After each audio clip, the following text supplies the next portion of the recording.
കാണൂ പരസ്യരഹിതമായ ഏറ്റവും പുതിയ എപ്പിസോഡുകൾ. ഞാൻ ആരാന്ന് അമ്മയ്ക്ക് അറിയില്ല അമ്മേ. നോ, എനിക്കറിയില്ല. എന്റെ മരുമകളെ സ്നേഹിക്കാത്ത നീ എന്റെ സണ്ണല്ല. നീ ശരിക്കും ഒരു ഹിറ്റ്ലർ തന്നെയാണ്. പണ്ട് ഹിറ്റ്ലർ ആളുകളെ കൊന്നു, നീ കൊല്ലാതെ കൊല്ലുന്നു. അത്രേ ഉള്ള വ്യത്യാസം. ഞാൻ ആരെയും ഒന്നും ചെയ്തിട്ടില്ല. ഒരാൾക്കും ദോഷം വരുന്ന ഒന്നും ഞാൻ ചെയ്യാറുമില്ല. Stop it. നിന്റെ വൈഫായിട്ട് വന്നവിടെ ലൈഫ് നിനക്ക് സേവ് ചെയ്യാൻ പറ്റിയോ? സുപ്രിയല്ല, ജ്യോതിയുടെ കാര്യമാണ് ഞാൻ ചോദിച്ചത്. അവളെ ചവിട്ടി അരച്ച് കളഞ്ഞില്ലേടാ നീ? അവിടെ ജീവിതത്തിന് എന്തെങ്കിലും വില നീ കൊടുത്തു? ഈ വീട്ടിൽ നിന്നെ കാൽച്ചോട്ടിൽ ഒരു വേലക്കാരന് വില പോലും ഇല്ലാതെ അവൾ ഇത്രയും കാലം ജീവിച്ചു. അവിടെ ആഗ്രഹങ്ങളും സ്വപ്നങ്ങളും എല്ലാം നീ ചവിട്ടി മെതിച്ചു. അവൾ നിന്റെ ഭാര്യയാണെന്നും ഒരു പെണ്ണാണെന്നും നീ മറന്നു. അവഗണിക്കാവുന്നതിന്റെ അങ്ങേയറ്റം നീ അവഗണിച്ചു. ഓരോ നിമിഷവും ഒരു മെഴുകുതിരി പോലെ നിന്റെ മുന്നിൽ അവൾ ഉരുകിത്തീർന്നു. ഈ വീട്ടിൽ എല്ലാവർക്കും അത് മനസ്സിലായിട്ടും നിനക്ക് മാത്രം അത് മനസ്സിലായിട്ടില്ല. മരിച്ചവളെ മാത്രം ഓർത്ത് ജീവിക്കുന്ന നീ ആ പാവം പെണ്ണ് ലൈഫ് ഒരു ഫുട്ബോൾ പോലെ തട്ടിക്കളിച്ചു. ഇനി ഇത് കാണാൻ ഞാനിവിടെ നിൽക്കില്ല. അവളില്ലാത്ത വീട്ടിൽ എനിക്ക് താമസിക്കണ്ട. ഞാനും ഇറങ്ങുവാ. അമ്മ എന്റെ അവസ്ഥ എന്താ അമ്മ മനസ്സിലാക്കാത്തത്? എന്റെ അവസ്ഥ നിനക്കൊരവസ്ഥയുമില്ല. നിന്റെ അഹങ്കാരമാ നിന്റെ എല്ലാ കുഴപ്പങ്ങൾക്കും കാരണം. എല്ലാവരുടെ മുന്നിലും രാജാവ് കളിക്കുന്ന നീ ഒരു ഫൂളാണടാ, ഫൂൾ. അമ്മേ, ഞാനൊന്ന് പറയട്ടെ. നോ, നീ ഒന്നും പറയണ്ട. Get out. അമ്മേ, പറഞ്ഞു കേട്ടില്ലേ? പോകാൻ. എന്റെ മുറിയിൽ നിന്ന് ഇറങ്ങി പോകാൻ. നീ ഇറങ്ങി പോന്നോ അതോ ഞാൻ ഇറങ്ങി പോണോ?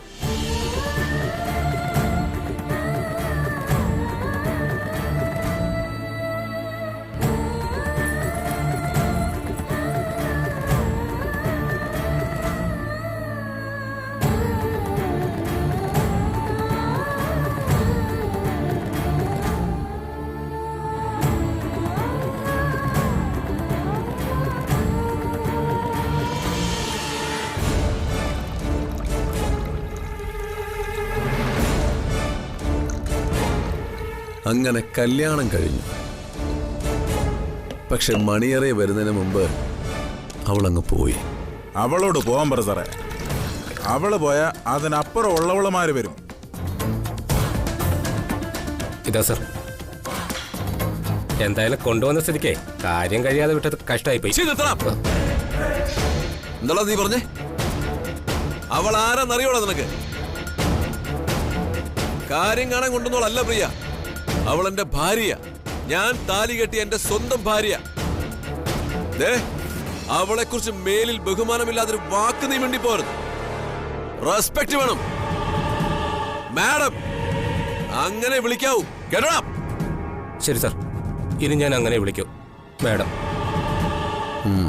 ഷാജി, നീ ഇനി വാ തുറക്കരുത്.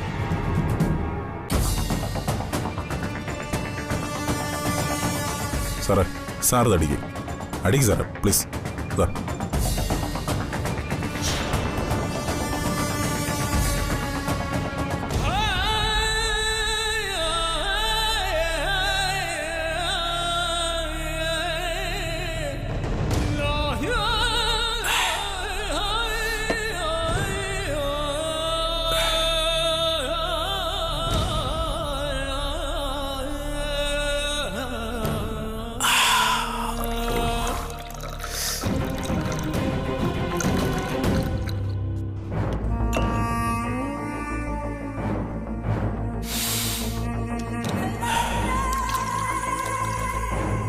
അവൾ എന്റെ തോട്ടത്തിലെ ഏറ്റവും സുഗന്ധമുള്ള പൂവാണടാ. ഒറ്റയടിക്ക് പിച്ച് കളയാനുള്ളതല്ല. അതിന്റെ സുഗന്ധം മുഴുവൻ ആസ്വദിച്ച് ഒടുവിൽ ഓരോ ഇതളുകളായി കൊഴിഞ്ഞു വീഴും വരെ സൂക്ഷിക്കാനുള്ളതാ. ഓ, ഇതെന്തൊരു സ്നേഹമാ സാറേ. ആ കൊച്ചിന് സോറി, മാഡത്തിന് ഇതുവരെ സാറിന്റെ സ്നേഹം മനസ്സിലായിട്ടില്ല. കറക്റ്റ്. നിനക്ക് കാര്യം മനസ്സിലായി. അവക്ക് എന്നെ ഇഷ്ടമല്ലടാ, വെറുപ്പാ. പക്ഷേ അവളെ ഞാൻ സ്നേഹിച്ച് കൊല്ലും. എന്നാലും സാറിന്റെ കൈ ആദ്യം മുറിക്കാൻ സാർ സമ്മതിച്ചത് മണ്ടത്തിലായിപ്പോയി. ഇവിടെ എങ്ങാനും കിടന്ന് ചത്തിരുന്നെങ്കിൽ എന്ത് ചെയ്തേനെ?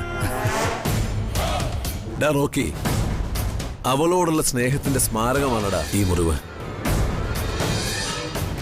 എന്റെ വിവാഹത്തിന്റെ സ്മാരകം. അവള് പോയെങ്കിൽ എന്താടാ? അവളിപ്പോ എന്റെ ഭാര്യയല്ലേ? ഞാൻ സിന്ദൂരം ചാർത്തി സുമംഗലിയാക്കി എന്റെ ഭാര്യ. അത് പറഞ്ഞിട്ട് എന്താ സാറാ കാര്യം? മാഡം ഇപ്പൊ സാറിന്റെ കൂടെ ഇല്ലല്ലോ, പോയില്ലേ? അവള് വരും. എന്റെ സ്നേഹം നിഷേധിക്കാൻ അവക്ക് പറ്റില്ലടാ. സാറേ, ഇത് കേസെങ്ങാനും ആയാ നമ്മൾ കൊടുക്കും. കേസോ? എന്ത് കേസ്? എടാ പൊട്ട, അവളെന്റെ ഭാര്യയാടാ. അവളുടെ മേളിൽ എനിക്കല്ലാതെ മറ്റാർക്കും ഒരു അധികാരമില്ല. ഞാൻ ഇനി ഇവിടുന്ന് അങ്ങോട്ട് ഞാനാണ് അവളുടെ ലൈഫ് നിയന്ത്രിക്കാൻ പോകുന്നത്. ഞാൻ മാത്രം.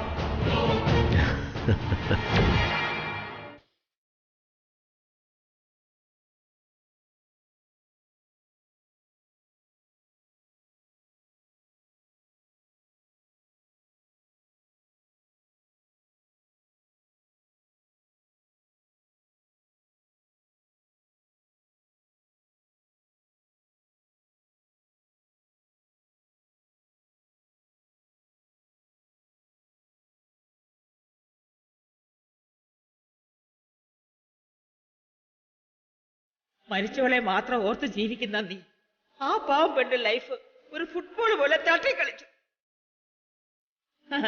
ഇനി ഇത് കാണാൻ ഞാനിവിടെ നിൽക്കില്ല. അവളില്ലാത്ത വീട്ടിൽ എനിക്കും താമസിക്കണ്ട. എന്റെ മരുമകളെ സ്നേഹിക്കാത്ത നീ എന്റെ സണ്ണല്ല. നീ ശരിക്കും ഒരു ഹിറ്റർ തന്നെയാണ്.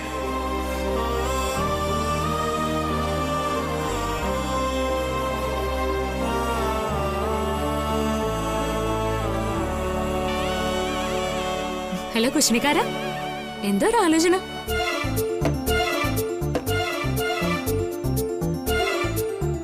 ഇനിയിപ്പോ ഇന്നും നാളെയും കൂടിയല്ലേ എനിക്കെങ്ങനെ വിളിക്കാൻ പറ്റൂ? ഞാൻ ചോദിക്കാൻ പോകുന്ന നഷ്ടപരിഹാരം ഓർത്ത് ടെൻഷൻ അടിച്ചിരിക്കുക. അമരാവതിയുടെ കടയ്ക്കൽ വെച്ച് വെട്ടിക്കൊണ്ടു പോകാനാണല്ലോ നിന്റെ പ്ലാൻ. അപ്പൊ പിന്നെ ടെൻഷൻ അടിക്കാതിരിക്കാൻ പറ്റൂ? വേണം. നിങ്ങൾ നല്ലതുപോലെ ടെൻഷൻ അടിക്കണം. ഒരു പെണ്ണിന്റെ ജീവിതം കാൽക്കീഴിലിട്ട് ചവിട്ടിയരച്ച് നശിപ്പിച്ച് ഒടുവിൽ അവളെ ഒന്നുമില്ലാതെ പെരുവഴിയിലേക്ക് തള്ളുന്ന നിങ്ങളെ പോലുള്ള എല്ലാ ഭർത്താക്കന്മാർക്കും ഇതൊരു പാഠമായിരിക്കണം.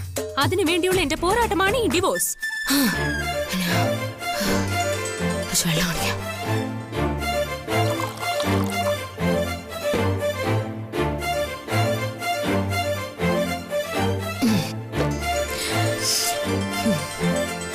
ഡയലോഗ് ഇച്ചിരി കൂടിപ്പോയി.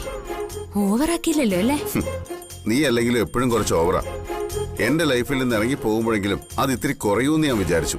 എവിടെ ഒരു മാറ്റവും ഇല്ല. അങ്ങനെ മാറുന്നവരെയാണ് സൂക്ഷിക്കേണ്ടത്. എന്റെ സ്വഭാവം എപ്പോഴും ഇങ്ങനെ തന്നെയാ. ഈ നാക്കില്ലായിരുന്നെങ്കിൽ നിന്നെ വല്ല പുലിയും പിടിച്ചോണ്ട് പോയേനെ. ഒരു കാട്ടുപോത്തിന്റെ കൂടെ അല്ലായിരുന്നു ഇത്രയും നാളും ജീവിച്ചത്. അതുകൊണ്ടായിരിക്കും ഇത്രയും നാളും പുലി പിടിക്കാതിരുന്നേ. നോക്കണ്ട, ഞാൻ പറഞ്ഞ സത്യം തന്നെയാ.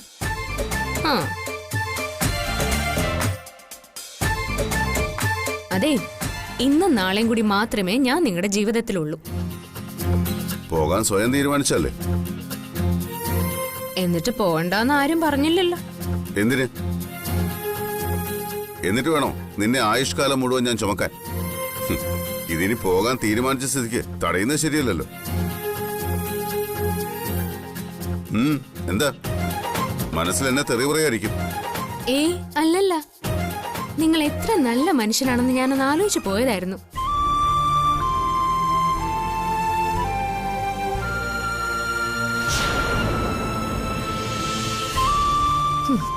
ഇത്രയും നാൾ ഈ അമരാവതിയിൽ നിങ്ങളുടെ ഭാര്യയായിട്ട് ജീവിക്കാൻ ഒരവസരം കിട്ടിയത് തന്നെ മഹാഭാഗ്യല്ലേ. നിങ്ങളെപ്പോലൊരു ഭർത്താവിനെ കിട്ടാൻ ഏത് പെണ്ണും കൊതിക്കും. ഇത്രയും സൗകര്യങ്ങൾ, വലിയ വീട്, എനിക്ക് സ്വപ്നം പോലും കാണാൻ കഴിയാത്തൊരു ബന്ധം. ഞാൻ സത്യത്തിൽ ഭാഗ്യവതിയാ അല്ലേ ഹിറ്റ്ലറെ? ഏടാ, ഇങ്ങനെയൊക്കെ ഞാൻ പറയുന്നതാണോ നിങ്ങൾ വിചാരിച്ചിരിക്കുന്നത്?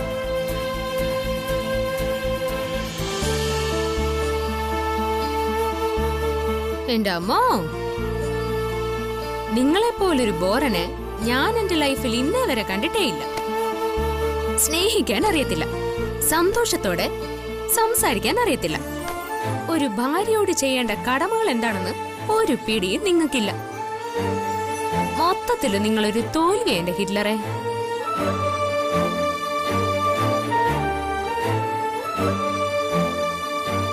നിങ്ങൾ തരുന്ന നഷ്ടപരിഹാരം വാങ്ങിച്ച് സമാധാനമായിട്ട് വേറൊരു കല്യാണം കഴിച്ച് ദൂരെ എവിടെയെങ്കിലും പോയി സന്തോഷത്തോടെ അടിച്ചു പൊളിച്ച് ജീവിക്കാനാ എന്റെ പ്ലാൻ. കേട്ടാ? നിന്റെ ആഗ്രഹം കൊള്ളാം, ചോദിക്കാനുള്ളത് നീ ചോദിക്കേ. പക്ഷേ എന്തൊക്കെ തരണമെന്നും എത്ര തരണമെന്നും ഈ ഞാൻ തീരുമാനിക്കും. അയ്യാടാ, ഈ നാട്ടിലെ നിയമവും കോടതിയൊക്കെ ഉണ്ട് ഹിറ്റ്ലറെ. സ്ത്രീ പറയുന്നിടത്താ ഇപ്പൊ കോടതിയും പത്രക്കാരും എല്ലാം. എന്തായാലും നാളെ വക്കീൽ വരട്ടെ, ഞാൻ തീരുമാനിച്ചോളാം എന്ത് ചോദിക്കണമെന്ന്. ദേ, ഞാൻ ചോദിക്കുന്നത് തന്നില്ലെങ്കിലേ പീഡനത്തിന് നിങ്ങളെ ഞാൻ ജയിലിൽ കയറ്റും. അയ്യോ, ആ പീഡനമില്ല, മാനസിക പീഡനം, മാനസിക പീഡനം.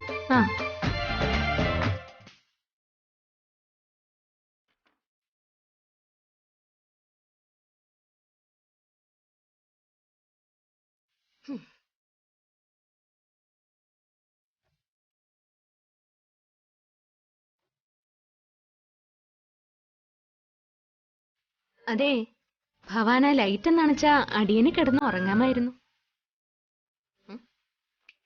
Hello, light അണയ്ക്കുന്നില്ലേ? വേണ്ട വേണ്ട, ഞാൻ അണച്ചോളാം. അല്ലേ,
good morning Maya. Good morning madam.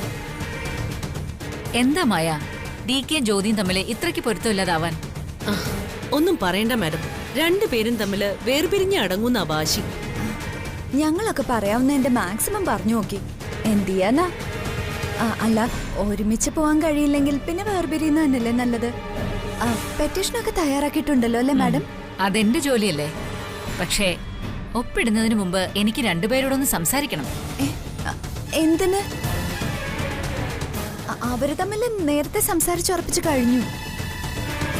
ഇനിയിപ്പോ ആര് സംസാരിച്ചാലും അവരതിൽ നിന്ന് പിന്മാറുമെന്ന് എനിക്ക് തോന്നുന്നില്ല. സംസാരിച്ച മാഡത്തിന് സമയം പാഴാവേ ഉള്ളൂ. മായ, വേർപിരിയുന്നതിന് മുമ്പ് കോടതിയിൽ വ്യക്തമായ കാരണം കാണിക്കണം. സ്ത്രീധന പീഡനം, ഭർത്താവിന്റെ അവിഹിത ബന്ധം, ഭാര്യയുടെ കഴിവില്ലായ്മ, കുടുംബ വഴക്കുകൾ, ഇതിലേതാണ് വിവാഹബന്ധം വേർപിരിയാൻ കാരണമായതെന്ന് കോടതിയിൽ ബോധിപ്പിച്ചേ പറ്റൂ. വിവാഹമോചനം ഒരു ചെറിയ കാര്യമൊന്നുമല്ല. ഈശ്വര, ഇവരിത് സംസാരിച്ച് രണ്ടുപേരെയും കൂടെ ഒന്നിപ്പിക്കൂ. മാഡം സംസാരിക്കുന്നതിൽ തെറ്റില്ല. എന്നാ അതുകൊണ്ട് എന്തെങ്കിലും പ്രയോജനം ഉണ്ടാവുമെന്ന് എനിക്ക് വിശ്വാസമില്ല. ഇരുവരും തമ്മില് അത്രയേറെ അകന്നു കഴിഞ്ഞു. ഓക്കെ, എന്തായാലും രണ്ടുപേരെയും വിളിക്ക്. താരെ, ചെന്ന് ജ്യോതി വിളിക്ക്. മാഡം വരൂ, അകത്തേക്കിരിക്കാം.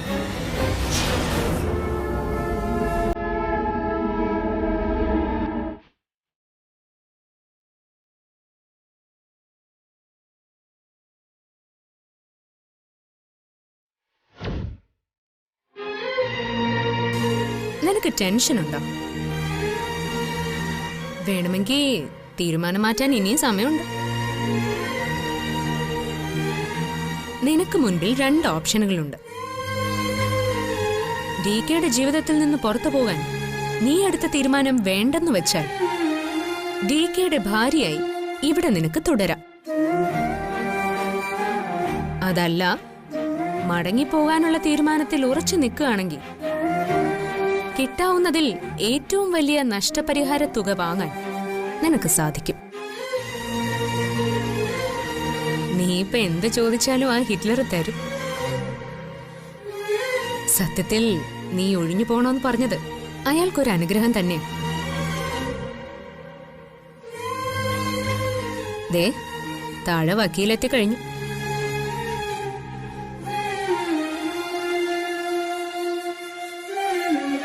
ഇനി സമയമില്ല. തീരുമാനം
എന്തുപറ്റി? ഒന്നുമില്ല. നിന്റെ തീരുമാനത്തിന് മാറ്റമൊന്നും ഇല്ലല്ലോ അല്ലേ? പിന്നെ നഷ്ടപരിഹാരം ചോദിക്കുമ്പോ ദയവേദി അമരാവതി വീടൊന്ന് ഒഴിവാക്കണം.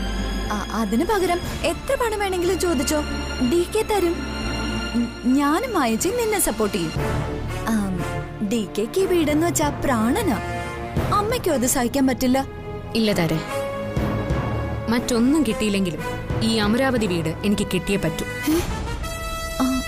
അത് തന്നെ ചോദിക്കാനാ എന്റെ തീരുമാനം. നീ ചെല്ല, ഞാനിപ്പോ വരാം. പൊയ്ക്കോ. നിക്ക. നിങ്ങളുടെ ഈ സ്നേഹപ്രകടനത്തിനുള്ളിലെ ചതി എനിക്ക് മനസ്സിലായി. ഈ അമരാവതി വീട് എന്റേതായി കഴിഞ്ഞ ആ നിമിഷം നീയും മായയും ഈ വീട് വിട്ടങ്ങ് പോയിക്കോണം.